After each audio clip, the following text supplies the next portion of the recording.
আপনি যাচাই করবেন। আপনি কিন্তু পড়ালেখা জানেন না, মনে করেন ধরুন আপনি একেবারে দুনিয়ার পড়ালেখা বাংলা অঙ্ক কিছুই করতে পারেন না, কিন্তু জমি কিনবেন।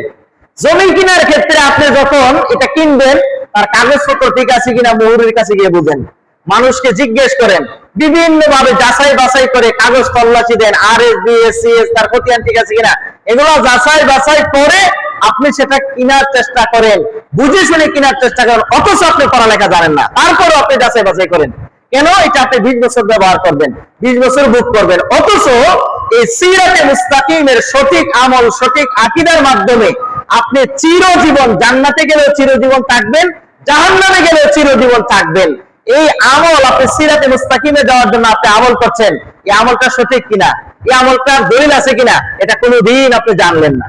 কোনোদিন এটার জন্য একটু টেনশনও করবেন না যে আমার আমলটা সঠিক কিনা, আমার আমলটা কি কোরআন সুন্নাহয় আছে কিনা, দলিল আছে কিনা, নাকি জাল দলিল। জাল দলিল শোনার পরে দুনিয়াতে 10,000 টাকা দিলেও ফ্রিতে কেউ জমি নিতে চায় না, অথচ জাল দলিল আছে আমলের, এই আমল করার জন্য বহু মানুষের দোয়াই দিয়ে আপনি মনে করেন অনেক মানুষ এটা করতেছে, দলিল না থাকলে এটা চলে।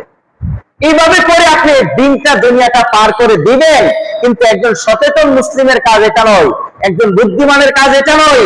আপনাকে একটু ভাবতে হবে, একটু চিন্তা করতে হবে, আপনাকে একটু ডিপ্রেশন গভীরভাবে মনোযোগ দিতে হবে যে আমি যদি এই দুনিয়াতে আজকে মারা যাই, তাহলে আমার এই যে আমলগুলো, আমি যে সালাতগুলো করলাম, আমি যে সিয়ামগুলো রাখলাম, আমি যে কোরআন সুন্নাহর উপরে আমলগুলো করলাম, আমার এই আমল, আমার এই আকীদা, আমার এই বিশ্বাস, এইগুলা কি আপনাকে পরকালে মুক্তি দিতে পারবে কি পারবে না?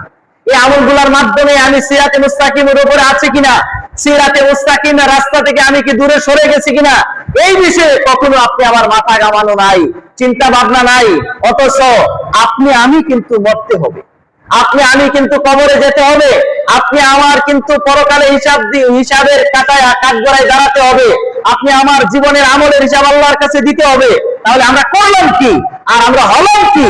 এই যে আমাদের মাঝে চিন্তা অনুশোচনা আসে না কেন?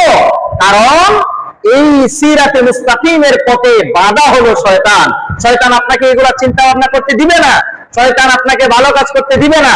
এই জন্য আসলে আমরা সিরাতে মুস্তাকিমের চিনা, যে সিরাতে মুস্তাকিম বা হক কোনটা, এটা চিনার উপায়, 4টি উপায় আজকের আলোচনায় আপনাদের কাছে বর্ণনা পেশ করি। 1 নম্বর হলো যে আকীদার বিশুদ্ধতা।